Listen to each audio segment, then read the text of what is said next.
covers de rock de Estados Unidos y Gran Bretaña. Entrada libre. Eclipses, tu oportunidad de participar en proyectos de ciencia ciudadana. Presenta Magdalena Huelesca. Bienvenidos a la Biblioteca Benjamín Franklin. El día de hoy, en colaboración con nuestros amigos de Education USA, presentamos a los representantes de las universidades de Harvard, Brown, Georgetown, Penn y Duke, quienes nos platicarán sobre oportunidades de estudio en Estados Unidos y nos contarán sobre su proceso de admisión. Agradecemos también a la red de American Spaces que se encuentran transmitiendo este evento alrededor del país y a todas las personas que nos ven por Facebook Live.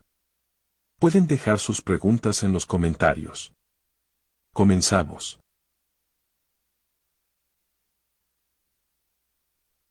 Buenas noches. Hola, hola.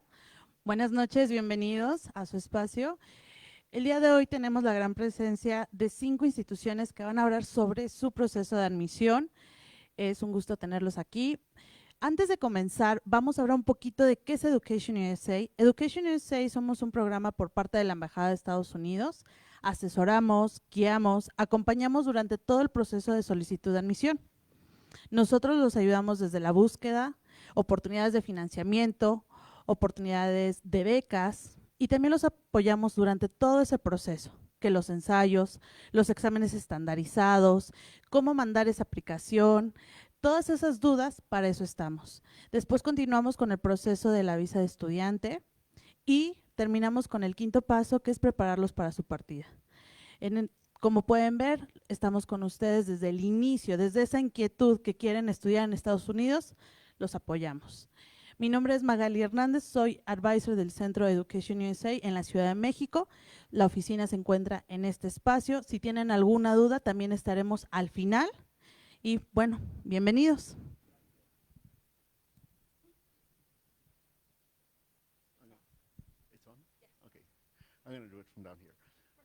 Good evening, everyone. Buenas noches. Thank you for joining us tonight. First, we'll get introductions out of the way.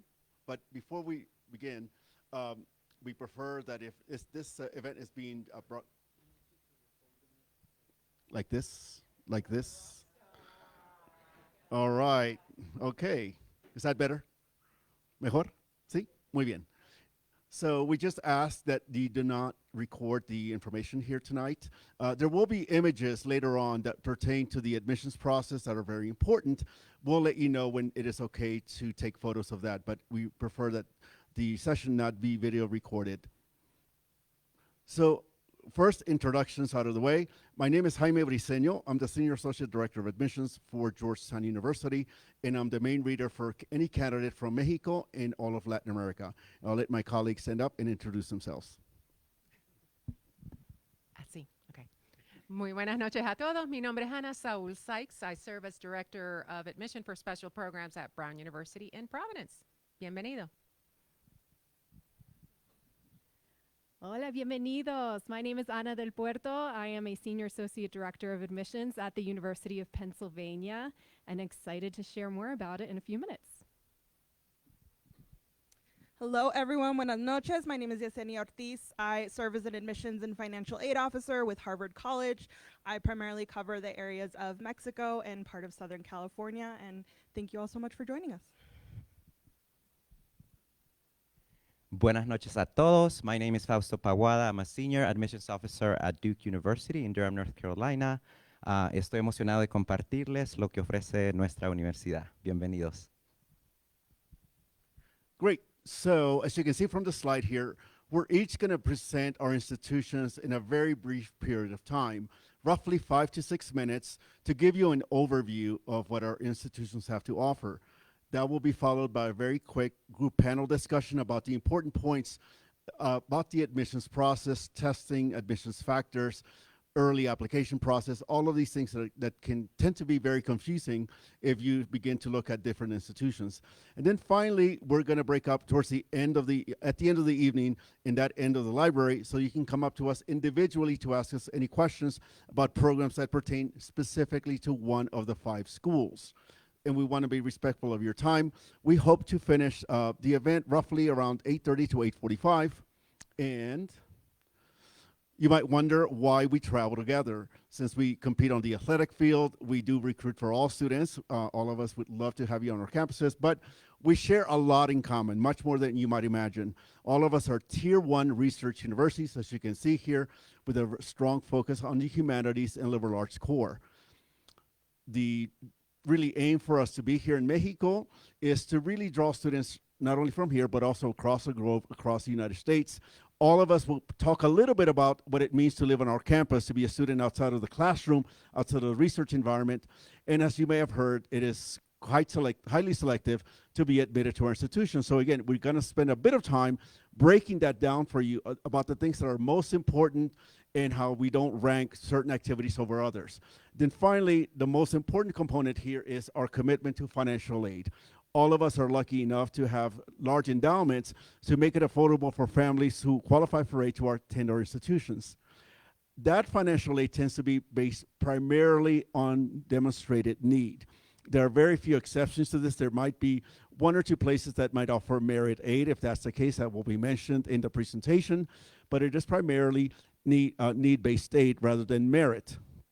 So again, the slides will contain a bit of information about how we work out this sort of process and what it means to be an international student, have 2 passports, 3 passports, etc. Again, policies may vary a little bit by institution. So we'll quickly run down the list. It'll be starting, as you can see here, with Brown, Duke, Georgetown, Harvard, and then Penn will wrap it up for us. 5 to 6 minutes, and at this point, I'm going to pass the baton off to my colleague from Brown. Ok, muy bien. Espérate. Y voy a poner el teléfono porque yo hablo, I get so carried away about Brown. Oh, my goodness. Bueno, bienvenidos again. My name is Ana Saul Sykes. I serve as Director of Admission for Special Programs at Brown. I am a proud Brown alumna, and I have been working in the admissions field for about 36 years, so I have seen a lot of applications come and go my way. So hopefully, I'll be able to give you some information about what Brown is all about. And by the way, our presentations tonight are geared to give you the headlines. It's up to you to follow up and get some more details and some more information. We want to make sure that you know the nuts and bolts of our institutions, the major cornerstones, and that's one of the things that I'm going to talk about starting with Brown, right? So Brown education pushes students to be creative thinkers and intellectual risk takers, people who are problem solvers, because it is our firm belief that whether you are an engineer or a musician, you will be in a position to have to solve some of the problems the world is facing today. And the way that we do it is through a very different approach to education, and I'm going to talk about that in just a minute. But to give you a little bit of a view of what Brown is all about and where it is. Brown is a medium-sized institution. We're about 1 hour south of Boston and about 3 hours north from New York City. This slide will show you the Brown campus in the foreground, and you will see the downtown Providence area. Providence is home to some universities. Actually, the state of Rhode Island is home to 11 institutions of higher learning, including Brown. So you're going to see that during the summer, there may be about 10,000 college students around the state, but then during the academic year, it booms to 70,000 students. So that tells you right away that there are going to be a lot of events, cultural events, social events, for you to get involved and be a member of the community. It's very easy for you to walk to the downtown Providence area. The courthouse is a 5-minute walk downhill. We are within 10 minutes away from 7 area hospitals. So if you're interested in doing research, it's very easy for you to get out and go about. Now, what I want to focus on is on the heart and soul of Brown. And this is very important because as you review different universities and you start figuring out the size and the location and the course offerings, all that kind of stuff, it's important for also you to realize that we all go about teaching our students differently. And the way we do it at Brown is through something called the open curriculum. The open curriculum is unique because it gives you the opportunity to be the architect of your own education, to be the captain of your own ship. With the open curriculum at Brown, students, your first 2 years at Brown, you will not have a series of distribution requirements or core requirements that you need to fulfill. En otras palabras, mi gente, no hay básico, ¿ok? No hay general education requirements. La idea es que las escuelas a las que han asistido serán fabulosas, pero aún con eso hay un montón de disciplinas, de áreas académicas, de bachilleratos, de programas que ustedes no conocen. Así es que con la flexibilidad y la disponibilidad del Open Curriculum, nosotros le estamos dando la flexibilidad y la latitud para tomar clases en cualquier área que ustedes deseen. How's that for Spanglish? Okay? So with the open curriculum, you sit down and figure out what classes you want to take, what you want to explore. And sometimes students, you may not always know what you want to do, pero mira, you always know what you don't want to do. Okay? And that's a way to start. So we trust you to make those important decisions. To give you an idea of all the offerings, we offer over 80 different degree programs at Brown. You can double concentrate at Brown if you want. On average, there are 2,000 courses available every year.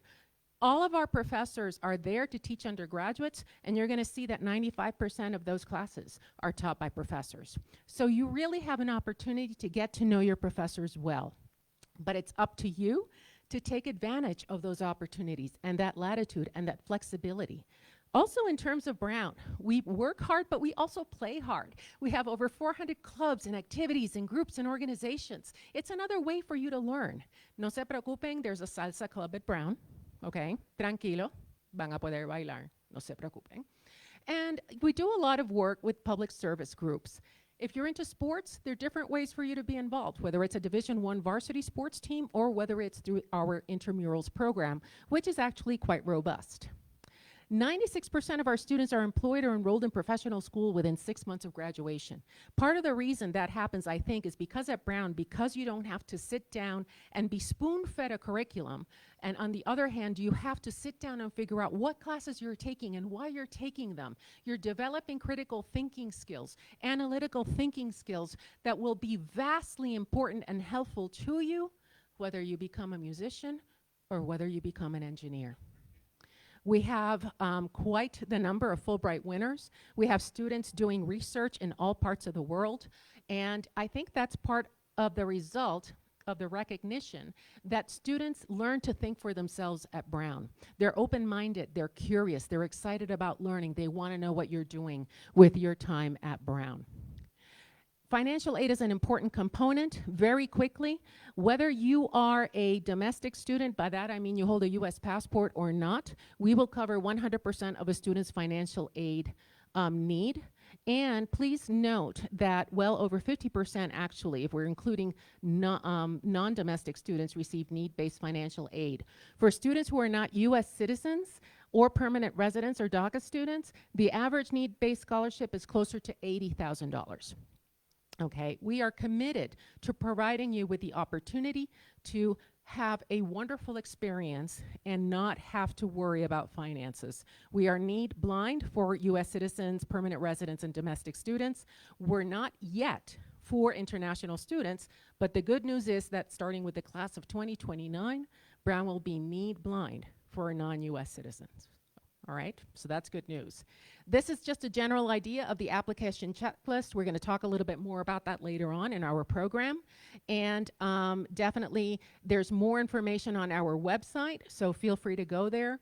And if you're not sure whether you are on our mailing list, don't worry. If you're registered for this program, you should be all set. So that is my 5-minute and 20-second spiel. And on that note, se lo paso a Fausto. Okay, gracias.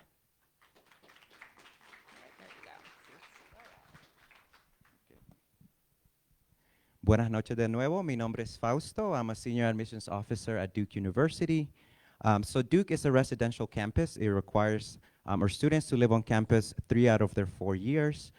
We offer a safe space on campus. And in terms of land area, we're about 9,000 acres. This area is mostly composed of the Duke research forest.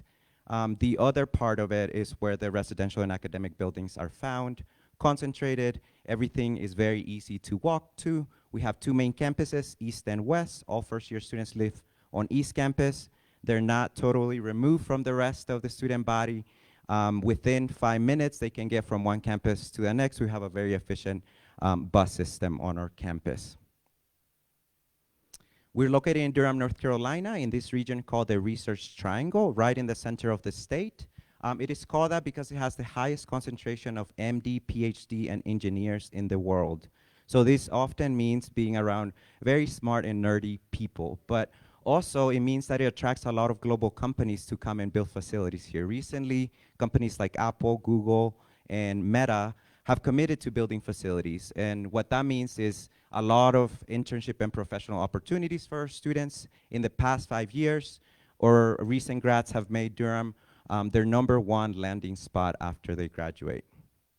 But Durham is also a very artsy city, so if you're somebody that's more leaning towards the arts and you want to dabble with that, there's a lot of opportunities to do that in the Durham community. We have the Durham Performing Arts Center that brings performances every weekend, concerts, performances from Broadway, you name it. And it's also a very foodie town, so a lot of food options there. If you're a foodie person like me, you know, you will find any type of food options in Durham. And downtown Durham is just within a walking distance from campus, so again, easily accessible. In terms of academics, there's no right or wrong way to navigate the Duke undergraduate experience, academic experience. We don't require students to declare their major until the end of their sophomore year, giving them 2 full years to really explore. It might be pursuing courses that they already had in mind coming in, but it also might be, you know, taking courses that they hadn't even considered. So there's this emphasis on exploration, and Duke students are really pushed to, you know, go beyond just what they had considered. When they do declare a major, they're combining it with other things. It might be with another major, another minor, or another certificate. Sometimes in areas that might, you know, in a first glance, might not seem like they're related to one another. I've seen people major in biomedical engineering and dance, or mechanical engineering and visual arts, art history and pre-med. You name it, whatever it is that you want to explore academically, you can probably do it in our classrooms. And alongside the academic experience, you're not having to do it all alone. So we do encourage students to be sort of the drivers of their own education, and they're the ones deciding how it is that they want to make the most of their Duke undergraduate experience, what it is that they want to pursue academically, but they have a lot of support systems on the side. We have a robust academic advising program that students have access to as early as the summer before they get to campus, helping them choose the right courses that make sense for whatever academic areas they want to explore. We also have faculty which are easily accessible. Our student to faculty ratio is 7:1, meaning that most of our courses are less than 15 students, really allowing students to engage deeply with faculty and connect with them. Beyond the classroom, we have programs in place like the Faculty in Residence program that places faculty in the residence halls. So students have easy access to faculty even at the comfort of their own homes. We also have a flunch program, which is where Duke gives $74 to students each semester to take any faculty of their choosing out to lunch, to learn more about their research, learn more about the courses that they might be teaching, or simply to strengthen those student to faculty relationships. Other ways that students can engage with faculty is through research. We are a research institution. So Duke is pouring about $1.5 billion each year that goes to creating more undergraduate research opportunities for our students. We also have an undergraduate research office dedicated solely to supporting undergraduate students, not only find internship opportunities related to research, but also to find funding if they want to do an internship over the summer related to research that's non-paid. That funding will cover that. Or if you want to present your research projects at a national conference, that funding will also come from this office.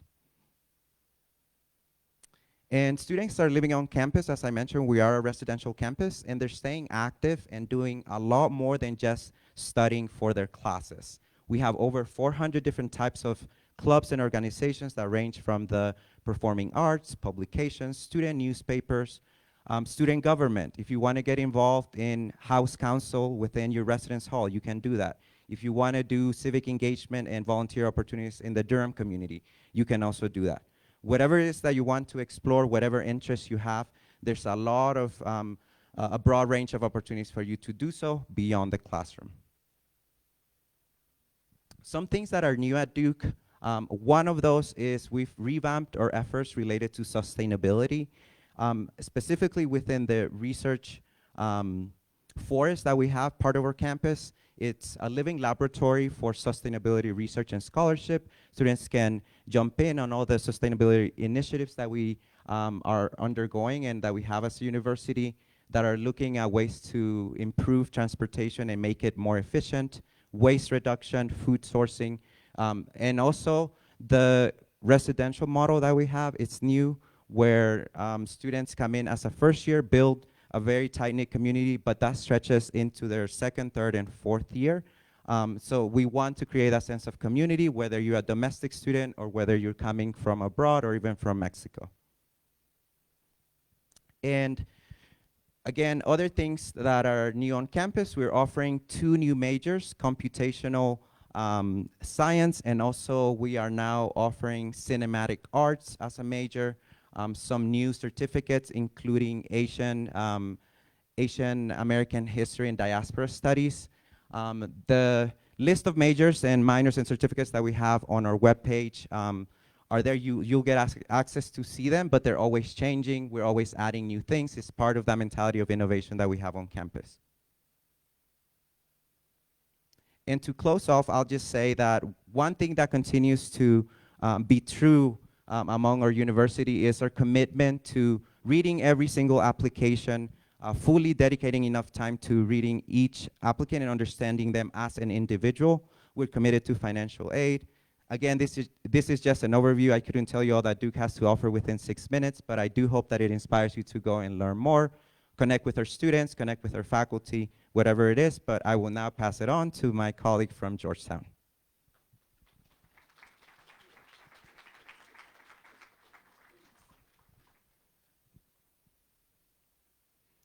All right, I'll do my best to keep to that 6-minute time period, but once again, happy to be here. How many folks here have been to Washington, D.C. or to Georgetown? Great. Well, for the rest of you, personal invitation to visit us on what we call the Hilltop. This is a fall image of the statue to our founder, John Carroll. We like to begin our introduction to Georgetown by really explaining that with our founding date of 1789, that marks Georgetown as the oldest Catholic and Jesuit university in the United States. Very proud to be part of that Jesuit network that has been around for more than 400 years. Jesuits, as you may know, are known as educators, promoting social justice and a strong sense of community. So that's very much part of the DNA at our institution. We're considered to be a medium-sized school. As you can see here, that means for us a total of about 7,000 undergraduate students in a first-year class of 1,600. They're coming into one of the 5 schools that you see listed here. So it's a common class, and the numbers will vary by school. The largest and most popular tends to be Georgetown College of Arts and Sciences, which offers the broadest selection of majors and minors. You can see at the bottom of the slide the number of majors you can do. Typically, at Georgetown, students declare their major in the sophomore year. That is actually pretty typical for all 5 institutions here. Might vary a little bit by program, but we really want our students to come in as undecided. Even if you tell us when you apply that you might be thinking of studying finance or physics, Russian, philosophy, we want you to wait until that first year to make sure that you understand what you're getting into and to make sure that you get the proper advising. All along the way, you can take electives across the various schools, so you're not limited to the school that you come into. There are a couple of exceptions to the major being in your own school, and these are 2 very popular options. What dual degrees are, it allows you to obtain 2 degrees in 4 years at Georgetown. In this particular case, the first degree would be from the School of Business and then one from the School of Foreign Service. The School of Foreign Service at Georgetown is the oldest school of international relations in the United States, kind of our specialty of ours. And as you can see, the second one is between students who are looking to do a degree in business and in a foreign language. So I invite you to look into this if you're interested in doing a dual degree program. All of us are proud here tonight of the attention the undergraduates receive, not just in research, in mentoring, but really the ability to engage with the professors very easily, with the deans. If there's one thing that we do well, it is that. You don't have to worry about being in a large classroom, not getting to know your professor. They really are there to support you, give you advice in the courses, majors, and maybe postgraduate study. Oops, did I shut it off? Or I may have done that. All right. May have pressed the wrong button. So this slide gives you a pretty good sense of what we mean by the kind of student body that we aim to enroll at Georgetown. We're very proud of the fact that Georgetown really does strive to have a student from every single U.S. state and territory, and of course the District of Columbia, our home. In addition to this, most of our students will live on the campus. If not 4 years, at least 3 years. The campus itself is only about 105 acres, so it's not very big. It's probably the smallest of the 5 you'll see here tonight. So if you come to study at a place like Georgetown, you will be engaged with your colleagues from all across the world, different languages, cultures, and backgrounds. I'm not sure why it's doing that. Let's see. There we go. We're located in the Georgetown neighborhood, which shares our name, of course. This is in Northwest Washington, D.C. This particular intersection is only about 7 blocks from the campus. So you can see the spires of Healy Hall in the background. I'd like to show this slide only because it really demonstrates how, even though we're in a major city, it feels like a smaller college town. But if you've never been to the campus, I'll show you a slide where we fit within this district. All of us, again, are proud of the diversity of the students who come to our campus. I'll give you a couple of examples. There's over 300 clubs and organizations at the university. Even though we're the oldest Catholic and Jesuit school in the United States, only about 40% of our students are Catholic. So the majority represent other traditions. We're very proud of the interreligious dialogue that exists at Georgetown. We're also very proud of the fact that we are the first Catholic and Jesuit school in the US to have a center for lesbian, gay, bisexual, transgender, and queer students. I've been at Georgetown almost 30 years. And I've always considered to be a very affirming place. In fact, a number of students were emailing tonight because tomorrow is National Coming Out Day in the United States, having a number of events on our campus. And for students who would like to get a taste of the Mexican culture, always like to showcase our Ballet Folclórico Mexicano de Georgetown. Phenomenal troupe, they've even performed at the White House. This is the image I was kind of referring to. We're located in the northwest part of DC. If you were to walk from the campus to the White House, that's only about 20-minute walk, 25 at the most, maybe 30 minutes to the National Mall.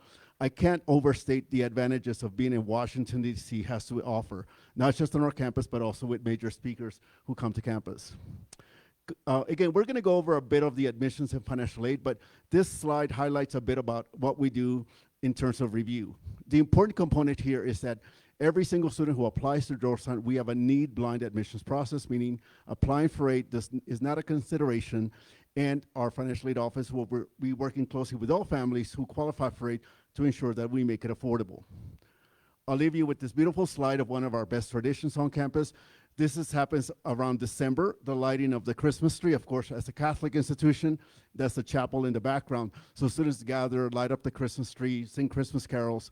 I invite you to come learn more about our institution. And at this point, I'm going to pass it on to my colleague from Harvard. Thank you so much.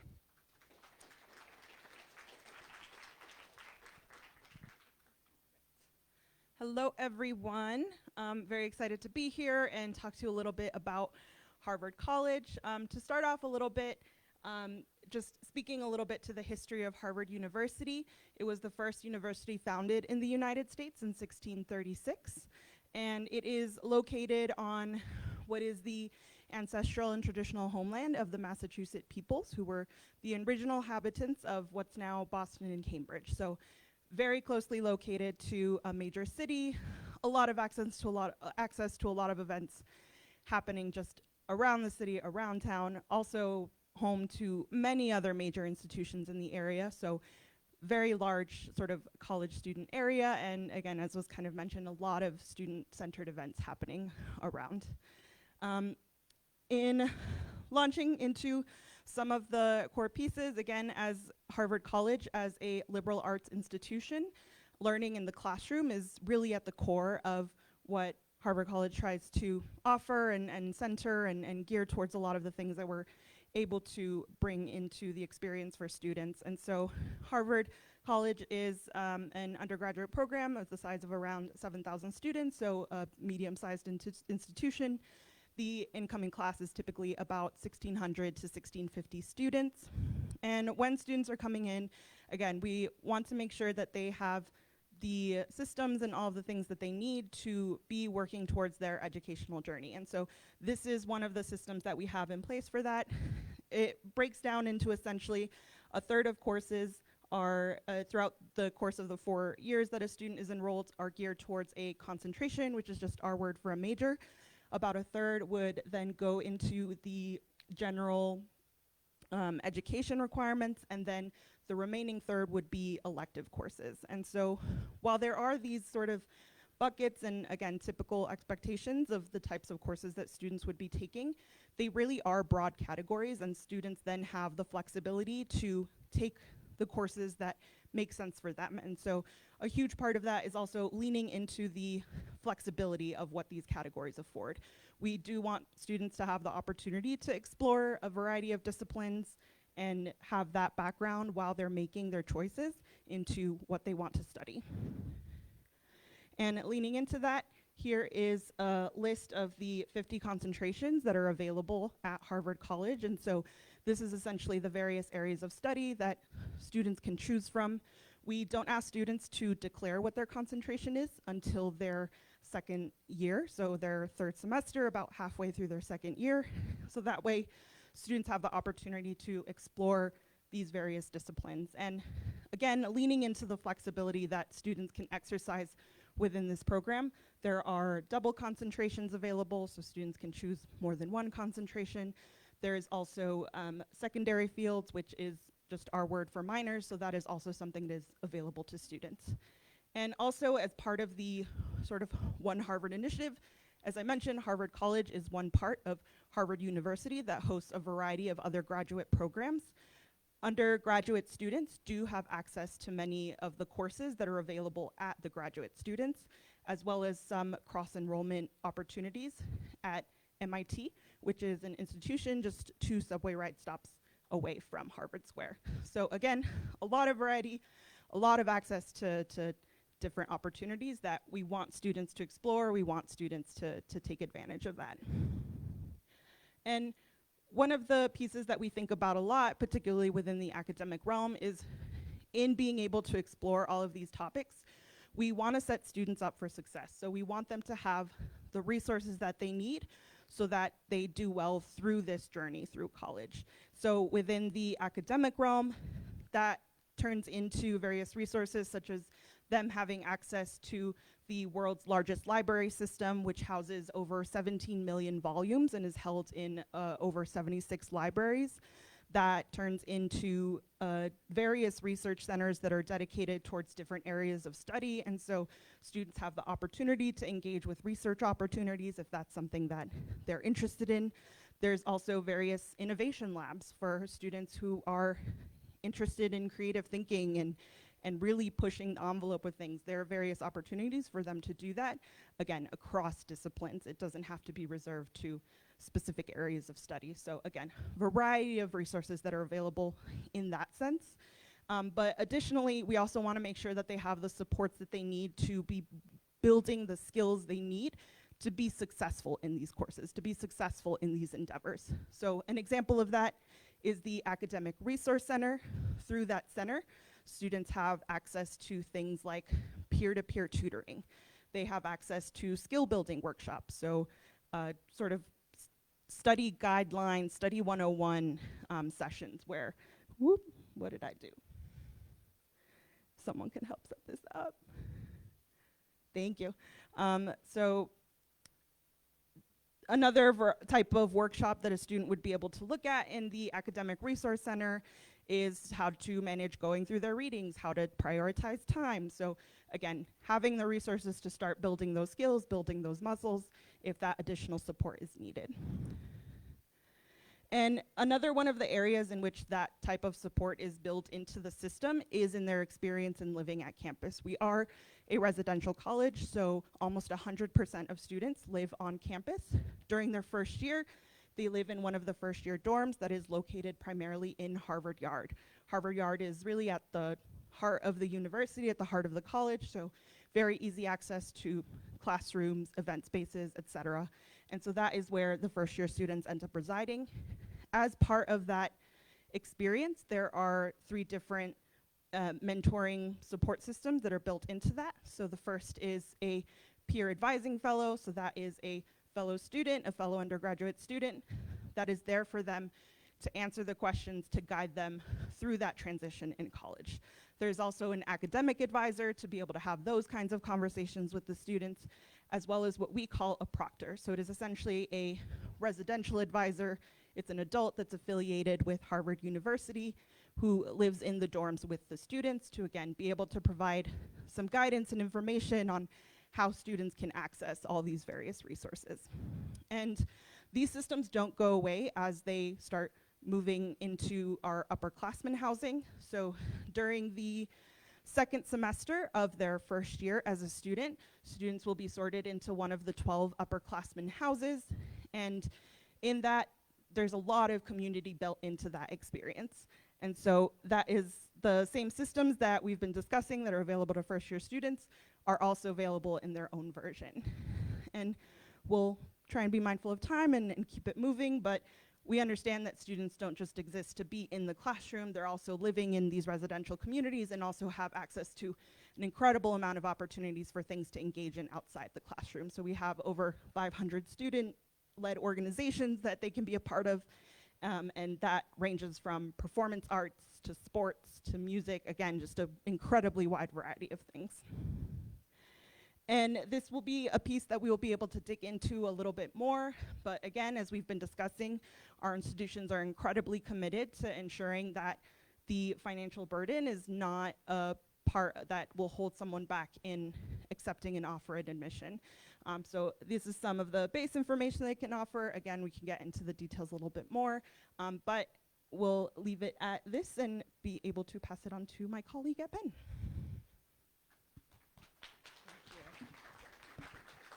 Hola a todos, ¿cómo seguimos? All righty. De nuevo, mi nombre es Ana. Welcome to Penn. I'm excited to tell you a little bit more about it. We start with a paragraph, a descriptor of what Penn stands for, and you may have already heard some of these things that my other colleagues have described. What we try to do is resonate with where you're at. What do these phrases mean for you? So when we talk about a medium-sized institution, Penn has about 10,000 undergraduate students. That may sound big to some of you, that may sound small to others, depending on what you're looking into. But most importantly, we recognize that our student to faculty ratio is 6:1. And the majority of our classes are under 25 students. So you still get that one-on-one interaction with the wealth of resources of a larger institution. We're also an Ivy League school. This may mean different things to different people. For us, it means that we are a Division I sports school, so we are very proud of our football teams, our basketball teams. We have a lot of Penn pride. And being in the Ivy League, we have academic excellence. We really have very strong programs for students that are academically curious, particularly across the liberal arts and sciences. We really want students to explore a variety of academic areas. Students at Penn are never just one thing. So we certainly will have the opportunity for students to engage and learn across all spectrums of spaces, of academic areas, of courses, no matter their major. And you've heard my colleagues talk about research being a strong component for any of our campuses. Fun fact, those COVID vaccines that many of us received, those were created as a result of research that started at Penn, the mRNA vaccines. And in fact, the faculty received a Nobel Prize recently for that research and investigation. And so students are able to be part of this breakthrough research in the sciences or maybe in the humanities. We also have students that are researching the Iliad, for example, or going on archaeological digs. So research, just like everything I'm mentioning, is not just one thing at Penn. Everyone can find their own path. We are in Philadelphia. I love Philadelphia. I've been there for about 15 years. We have a little bit of everything, lots of restaurants, great food, lots of arts and performing arts, as well as different cultural centers, and one of the largest urban parks in the entire country as well. So if you're into hiking, if you're into biking, you can still do that in an urban atmosphere like Philadelphia. Lot of history in Philadelphia too. It was the first capital of the United States, and where Ben Franklin lived for a while. Ben Franklin is a founding father of the United States and founded the University of Pennsylvania. We always talk about him because he thought outside of the box. He created all sorts of things in his time, including bifocals. That's why we have glasses here on our screen. And the first post office system, for example. He created the University of Pennsylvania, liberal arts university as well. And like Ben Franklin, we see that Penn students will think outside of the box as well. They're the types of students that will take the learning in the classroom and apply that outside of the classroom to their communities. A little bit about the academic landscape at Penn. We have 4 undergraduate schools. This includes the College of Arts and Sciences, our School of Engineering and Applied Sciences, our School of Nursing, and Wharton, which is considered our School of Business, the first business school. As you can see, they're all located within walking distance here. So although Penn is in Philadelphia, it's still housed in its own campus setting, and students are able to take classes across all 4 schools. If you apply to Penn, you do need to choose one of these schools as your home base, but that does not limit you to just the majors and the programs in that school. You are still able to take classes across all 4 of these spaces. We also offer coordinated dual degree programs and specialized majors as well. And it's important to note that you need some support in college, right? So we always share that along with the academic advisors, there's a variety of centers across campus. Similar to my colleagues here, our university offers 900 different clubs and organizations. We have cultural resource centers like La Casa Latina, where students can find their home base and find community that way. Another one of our student organizations is Mex at Penn, where students coming from Mexico are able to find their community that way too and form connections and safe spaces. We also have a Penn First Plus center for students who are consider themselves first generation in their family to attend university, and several learning centers for additional support and help. So never worry about asking questions, asking for help. Some of the most successful students across all of our institutions are the ones that are open to asking for help and finding connections that way. Once again, as we've mentioned earlier, we will have a chance to dig deeper into financial aid. What's important for you all to know about Penn is that we are need blind for citizens and residents of the United States, of Mexico, and of Canada. That means we will not look at whether or not you are applying for financial aid if you are a citizen or resident of one of those 3 countries. We are need-based, grant-based as well, so what that means is that we will try to fill the gap with whatever your family is able to contribute, minus the full tuition price. So we are grant-based. We do try to meet that need based on what your family income level looks like. And we are on social media, so please follow us. On the screen here, you'll also see a dog because we have therapy pets that will come on campus during midterms, during final seasons, again, to provide that support and assistance in those times. And at this time, I welcome my colleagues to come up on stage so we can continue the conversation.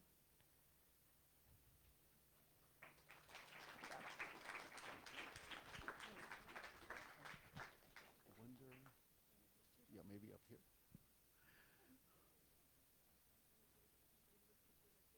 Sure, let's do that.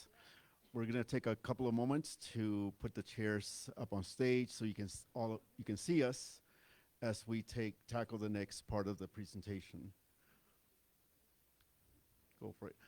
Why don't I sit at the very end? Excellent. So we get now to breaking down what the process is for this particular set of institutions. Often you will hear us talk a lot about holistic review. What's most important as students are applying? Obviously, grades is the primary way we assess a candidate. So each of us will talk very briefly about these points. And since I'm holding the mic, I'll go ahead and handle the academic and testing piece of it. So all of us either handle Mexico, or one of our colleagues in our office will reach students who apply from Mexico or the region. What this means is that we're the experts, that we understand that you might be attending a French school, a national school, national curriculum, an IB school, or an AP school. It doesn't throw us off. We don't have a preference of one over another. What we're looking for is strength and rigor in the courses that you have taken in a college preparatory curriculum, whatever that looks like at your particular school. So we always say we're admitting a student, not a high school. So we don't have a preference of one school over another. What's most important is knowing that that school and that selection of courses that you have taken has been rigorous and preparatory for institutions like ours, right? Whether you do your school grades you on 4 points, 10 points, 100 points, etc., don't worry about that part of it. We can make immediate sense out of it. If we have any questions whatsoever, we will be in touch with you or your school counselor or whoever plays that role at that high school. When we communicate with anyone with regards to your application, we only communicate with the school counselor and no one else. If you happen to have someone counseling you outside of the high school, we cannot speak to that person in reference to your application. We only communicate with the person who actually works at the school, who's able to provide us with that level of guidance that that other person may not know. Testing, we're gonna cover this in just a second about optional, not optional. Whether or not you submit it, if you do submit it, know that it is very contextual. Once again, I often say we review it with a really cultural lens, knowing that English may be your second, third, or fourth language. We take into account the language of instruction at your home, at the school, the kinds of things that may impact how you do on a standardized exam, SAT or ACT. So again, we don't misuse the test. We always want to make sure that we understand what it means in certain areas, certain parts of the world, etc. So that component, having a very high score or a lower score, quote unquote, is no guarantee of being admitted nor denied, because the primary review will be based on the academic work at your high school. And next, we're going to talk a little bit about recommendations coming from a school or a teacher. Which of my colleagues would like to handle that? Don't all jump at once. All right, letters of recommendation. So we have various requirements of how many we require to submit, but generally speaking, we will ask a counselor to provide a recommendation, and this is a great opportunity to hear more about certainly, you know, your role within the classroom, but also outside of the classroom, and an understanding of who you are, what context you bring to your environment, to your school. In addition to that, we usually ask for a teacher to write a recommendation on your behalf as well. We typically are looking for teachers in your 11th or 12th grade, or the system that you're in the last 2 years or so of your education, because prior to that, you're probably a somewhat different person. So just keeping in mind of what's that current context that you can describe.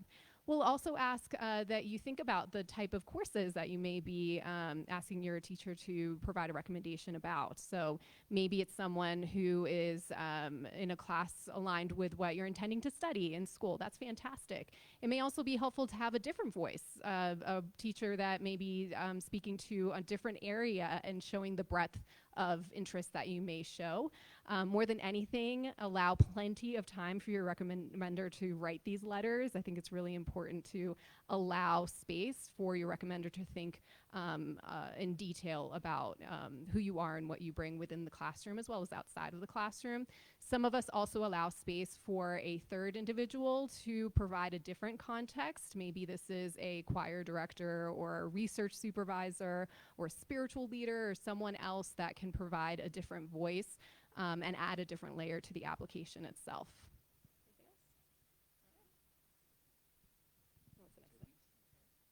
and activities. Who would like to take that one? Yes. Maybe at the end.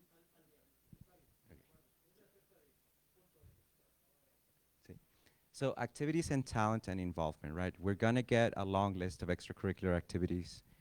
This is anything that you're doing outside of the classroom, whatever meaningful engagement that might be. It might be through any club or organization at your school, or it might be beyond your school, in your community, any volunteering work that you're doing, maybe a part-time job, or taking care of younger siblings or a grandparent. Anything that you're doing beyond the classroom, we want to know about, because that will help us understand who you are outside of the classroom. We're looking for the contribution and impact that you're making in your community, and also commitment to the activities that you present, whether you started your senior year or whether you're someone that started 9th grade and has kept up with that activity. Those fine details we're paying attention to.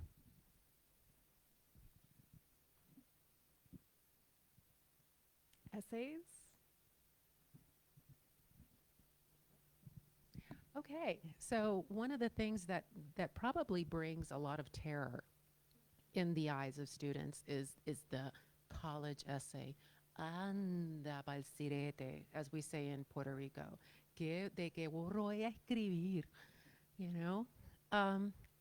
Think of the essay as an opportunity for you to add your personal touch to the application. There are many parts of the application for which you have no control over. You're going to give, one form for your guidance counselor to write a reference. Your teacher's going to be writing a reference. This is your opportunity to have some control over the process, personalize it, and make it your own. Essays, a couple of things that come to mind. Sometimes you may not know right off the bat what you want to write about. That's okay. There are students who will start with 2 topics. And eventually one of them will speak to you more than others. That actually happened with both of my kids when they were applying to college. They didn't know where to start. One started with 3, actually, and one started with 2.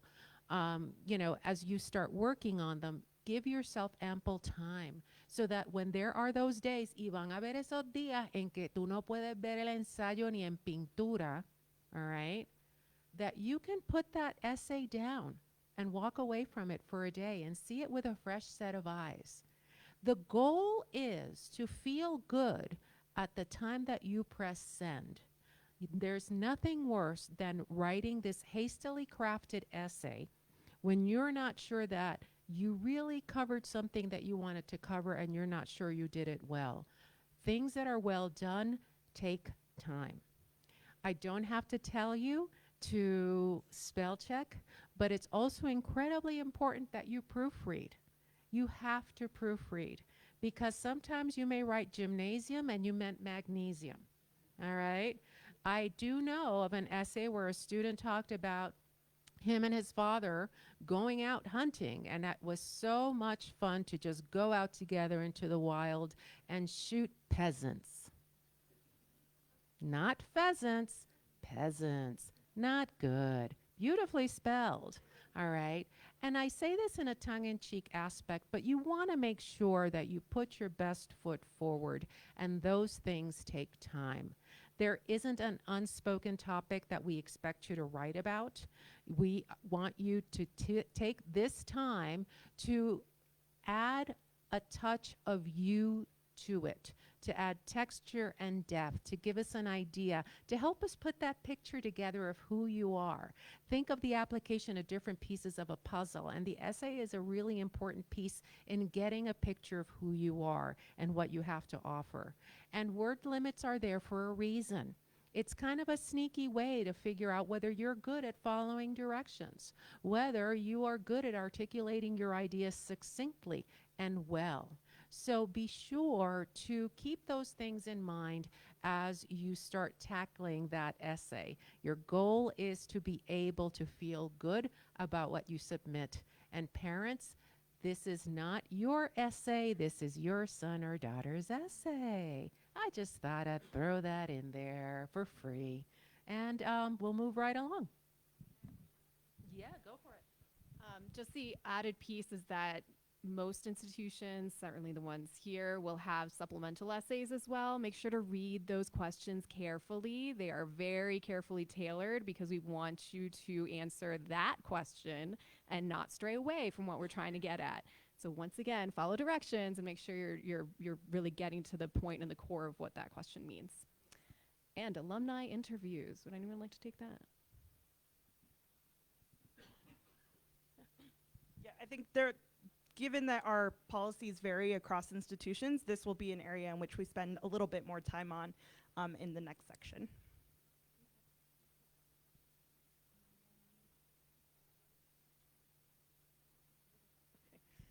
So this is some of the information that we think would be really helpful to, again, where we start breaking it down as it varies by institution. So this is as it relates to essentially the application deadlines. And so the way we're gonna move through it, again, pretty quickly, a little broadly, is speaking to the essentially least restrictive and moving through the deadline. So I hand it back to Jaime.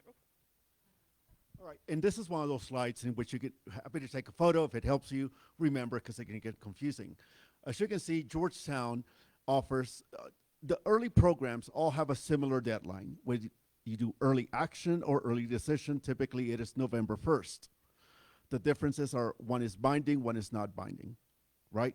Early action at Georgetown is the least restrictive, meaning that we allow you to apply to any other early action school as long as the other school allows this.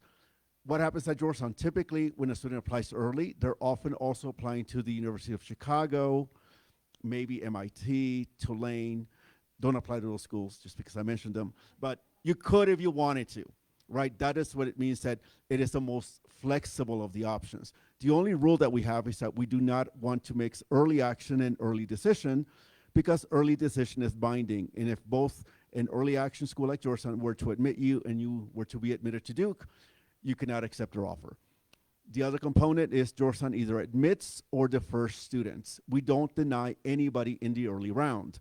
If you're not admitted, you're automatically considered in the regular decision round. If you're admitted, that's the best news of all, of course, because you've been admitted. But second, you may not be ready to make a decision, and we're okay with that. You can wait until May the 1st, the common reply date, and let us know. And at that point, if you choose to go somewhere else, we're gonna thank you for applying and wish you well. You stay in the driver's seat. You may need to compare financial aid awards, visit us in the winter, whatever the case might be, we're okay with it. We want you to have that control over that decision all the way up until May the 1st. So now we're gonna hear about a slightly more restrictive early program, restrictive early action that Harvard offers. Yes, so much of what Jaime was speaking to ends up applying in terms of it is a non-binding program, meaning that if a student is admitted, they can still make the decision of whether to attend or not. In a binding program, they are required to attend that institution. The difference is that we are a restrictive early action program. So if you choose to apply to Harvard College Early Action, we ask that we be the only institution that you are doing so. And so we require that you not apply to any other private institutions that have any kind of early program or any public institutions that have a binding program. So those would be essentially the requests that we have, the requirements if you're choosing to apply restrictive early action. Students are able to apply to public institutions outside of the United States, again, given if there is no binding program attached to that application and deadline. So much of what was said applies in that case. We just ask that we be the only institution at which you are applying with this timeline.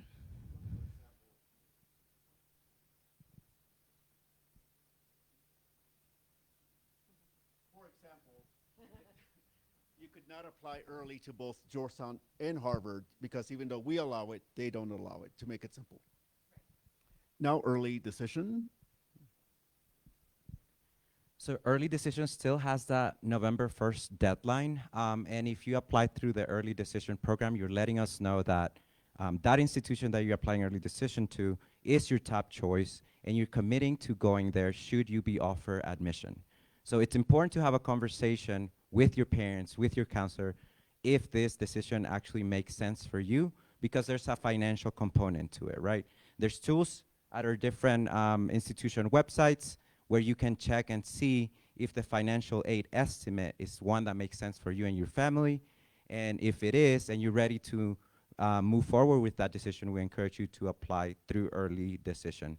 You will find out, it is earlier, but you will find out earlier what our decision is, usually mid-December. It can either be completely denied right there then, or you can be deferred to the regular decision pool, or you can get offered admission. And that's true for Brown, Penn, and is there anything else you wanted to add? Okay, so I guess I'm going to talk about regular decision. So regular decision is the deadline where, you know, you can choose to apply under this deadline. It is a non-binding deadline. You're able to apply to other schools by their respective deadlines. And generally speaking, you will receive a decision anywhere from the last week in March, you know, through the first few days in April. That's the general rule. Once the students receive their acceptance letters, they have until May 1st to let us know whether they are taking us up on the offer of admission. One of the things that we like to stress to students is that, you know, there are a myriad of early programs there. We haven't even touched on other programs such as ED1 and ED2, and, you know, there are all kinds of things out there. So it's really important that if you're thinking about applying early to a school, it's because you've done your homework. It's because you're really interested in that school. And especially for early decision schools, it's because you are sure without a shadow of a doubt that that is the place where you want to go, and you're convinced that that is the same way you're going to feel 6 months down the road. It is a commitment. It is something that we will be asking counselors and parents to sign off on. Regular decision is there. So if you're not sure whether you have a top choice, if you're still doing your research about colleges and universities, if you are on this awesome upward trend in your grades and you want to be able to submit an extra quarter trimester's worth of grades, then regular decision might be a possibility, something to really think about. For families where financial aid is going to be a really important point, by applying regular decision, students can obtain the results, you know, their acceptances, and compare various financial aid packages at one sitting at one time. So remember that, you know, we leave room for students to apply under regular decision programs. What I do advise, though, is that even though we're going to have deadlines like January 3rd or January 1st or January 5th for regular decision, that does not mean that you're going to wait until December 31st to start putting this together and, you know, pressing send, because that's not going to work well. Okay, so as you can see, there are just a wide array of deadlines. Some of them are more restrictive than others. You can already see that different schools will have different policies, so you do need to be familiar with the fine print in terms of what each of our schools offer and what our policies are. Jaime? Once again, feel free to take a photo of this if it will help you along the way. But again, this is pretty self-explanatory. A number of us touched on this in our presentation.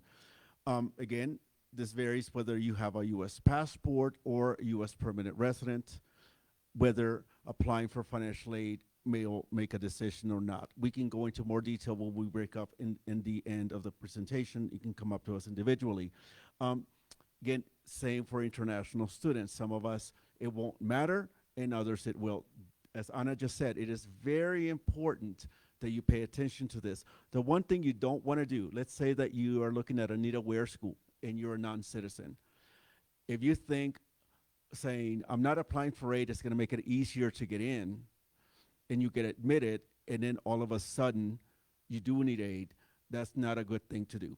Because we need to know at the front end, at least for the 4 schools here, that how much of the budget we're going to use when you indicate whether you're applying for aid or not. If this gets confusing, please come up to us towards the end. The next slide is very important. Again, we touched on it a little bit during our presentation. Some of us, or only one school here, is not just optional. And as they say, they're test optional, they mean it. We are not test optional, we mean it. Meaning, if you apply to Georgetown, I just want to take a moment to explain this. We will be, and if you have taken the SAT or the ACT, either or both, we're going to ask you to send us those scores. If you forget, we're going to follow up. We'll ask for a PDF of that report to make it part of the factors that we use in our decision. For my test optional peers, Yesenia, would you like to, anything to add about test optional? No, essentially just confirming that statement. If we say we're test optional, we truly are. It is really up to you in a conversation with any support network that you have working through the college application process of whether it makes sense for you to submit scores or not. So again, something to think through, something to consider, but again, do your research on all the institutions that you're applying to. But again, for us four, we truly mean it when we say we're test optional. When it comes to the foreign language exam, English, any of the three work. Again, each school may vary slightly. If you have a question about whether you need to submit it, please email us. Typically, if the language of instruction has been English, then we're not going to ask for it. But again, it might vary slightly. Feel free to email us and say, do I need to do this, or what do you think? We're happy to answer that part of the question. And the next slide is alumni interviews, conversations, etc. They are changing, things changing in admissions. We'll just go down very quickly and define, because we'll go into more detail. Again, Georgetown, once again, is the only school that requires them. What will happen is that you start the application with Georgetown. We have alumni here in Mexico. They're going to contact you. You're going to get their name and email, follow up with them. It is a conversation, not a quiz about our colors, acreage, or any of that. It's really a way for you to personalize or provide more information and ask questions. For us, it's a very personal process. You'll get instructions on that. For my colleagues, you want to take just a quick moment to describe what you mean by any of this? So in the Duke application, you'll be able to select whether or not you want to interview with one of our alums that's living locally in the area that you live. Those will be virtually 30 to 60 minutes long. Even if you select yes, due to the volume of applications, we can offer every single applicant an interview. We are prioritizing those two applicants from whom we need additional information. But if you do get offered one, you'll be contacted by a local alum volunteer to do so. Thank you. As Jaime was saying, this is a conversation. So Penn decided to change the terminology and call it an alumni conversation instead of an alumni interview. It's entirely optional. Students can opt out in the application if they decide this is not something they need or want. That's completely fine. You're not at a disadvantage if you opt out. And they are entirely virtual. Alumni reach out proactively, so you don't have to do anything as an applicant to receive this opportunity. Similar to my colleagues, we can't guarantee an interview or a conversation because of the amount of applicants versus the amount of volunteers. But again, totally optional for us. And then in terms of Brown University, we are not offering alumni interviews. You know, in years past, we had in-person interviews, and then we had alum interviews. And just because of the sheer volume and the pandemic, you know, also getting in the way, we have come up with the option for you to send us a video introduction. And it's essentially a 2-minute video done on your phone, selfie video. No tienen que ir a Telemundo, a Televisa, TV Azteca, no necesitan el Glam Squad, no necesitan nada de eso. It's just an opportunity similar to the essay for you to add texture and depth and add your fingerprint to your application. 2 minutes, entirely up to you. But I will say that I really, truly love seeing those video introductions when they come in.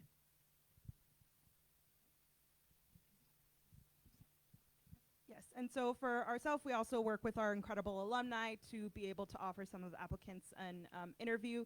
Again, due to the volume of applications that we receive, it's unfortunately not something we're able to offer to all of our applicants.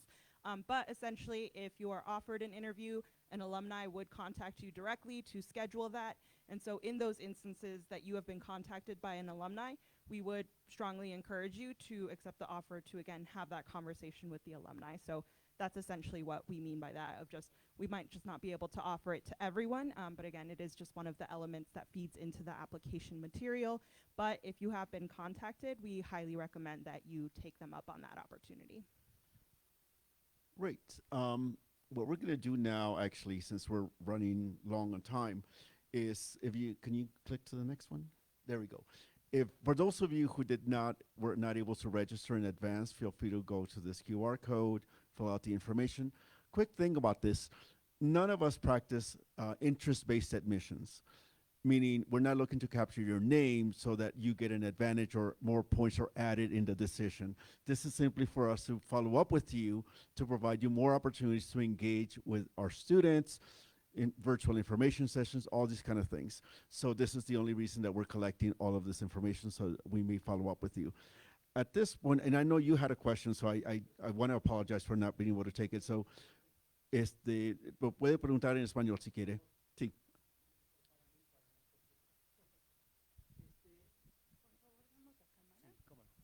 ¿Dónde está la cámara, perdón? Oh, no, sí me agarra difícil. Me cuesta trabajo, pues un cuarto de perfil, como dicen los artistas.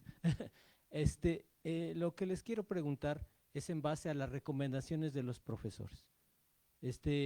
Los profesores tienen que ser nativos y tienen que ser empleados de las universidades correspondientes, o qué tipo de recomendaciones y hasta qué, y que también el muchacho ya tiene que decidir qué carrera va a estudiar para que un profesor le pueda recomendar, si es que es nativo o empleado de una universidad correspondiente. No sé si esté entendida mi pregunta, porque es muy importante eso de los profesores. ¿Y cuántos profesores también? ¿Cuántas recomendaciones? Cuando estamos hablando de las recomendaciones, estamos hablando de los maestros o profesores de la escuela secundaria del estudiante. No tiene que ser una persona que esté identificada con ninguna de nuestras universidades, y algunas veces los estudiantes no siempre tienen una buena idea de qué es lo que ellos quieren estudiar. Así es que, por ende, nosotros, con algunas excepciones en algunas universidades, no tenemos unos requisitos específicos. Sí van a haber algunos programas en algunas universidades en que, si por ejemplo están solicitando a una escuela de medicina, a una escuela de ingeniería, que posiblemente van a pedir que una de esas dos recomendaciones sea una recomendación hecha por un maestro en matemática o en la ciencia. La esencia de la recomendación es tener una idea de qué clase de estudiante es Pepito, ¿ok? Si Pepito está prestando atención en la clase, está Pepito aburrido, está mirando el celular, está prestando atención, está haciendo preguntas, está disfrutando el proceso de aprendizaje. Esas son algunas de las preguntas que nosotros queremos contestar, y muchas veces nosotros lo hacemos a través cuando leemos esa carta de recomendación de los maestros en esa escuela secundaria. Así es que es para tener una idea. Esto es distinto a la recomendación del orientador o la orientadora. En otras palabras, el high school counselor. El high school counselor, por lo general, nos da una recomendación en donde nos va a dar una perspectiva y un contexto del grado de dificultad que el estudiante ha seguido durante sus años de escuela secundaria. Y nosotros sabemos que eso va a variar grandemente. No solamente eso, que nos da el contexto, pero también nos da una idea de qué clase de ciudadano es esta persona. Porque no solamente nosotros queremos estudiantes, ¿verdad?, que tengan la bombilla prendida, ¿verdad?, pero también queremos ciudadanos que se comporten, que añadan a la comunidad, que sean buenos ciudadanos, que ayuden a hacer una comunidad y que sean personas que van a contribuir a esa comunidad universitaria. Are we good? Ah, perfecto. Ok. ¿Se escucha? Ya. Vamos a dar algunas indicaciones y también aclarar un punto. Ana comenta el recomendante que sea de secundaria. A eso se refiere el de preparatoria. Puede ser, exacto, de high school. Su mejor recomendante puede ser alguien que los conozca. Eso es lo que necesitamos, ¿vale? La dinámica va a ser la siguiente. Cada representante va a estar en una mesa en el área común. Por favor, dejamos que ellos primero lleguen y después ya estará la información. También hay unos flyers con la información de Education USA. Recuerden, nosotros somos su fuente oficial, para todas estas dudas, ayudarlos con recursos. Todos nuestros servicios son totalmente gratuitos. También los invitamos a que se suscriban al boletín de la biblioteca para que puedan conocer las diferentes actividades. Cualquier duda también estoy, como lo mencionaba anteriormente, soy la asesora de este Centro de Education USA. Y bueno, vamos a continuar de esa forma, entonces los dejamos que ellos lleguen a las mesas y después nos vamos, ¿vale? Chicos, antes también despedimos a los que nos La Biblioteca acompañaron. Benjamín Franklin agradece su participación durante este evento. Esperamos verlos pronto. Hasta la próxima.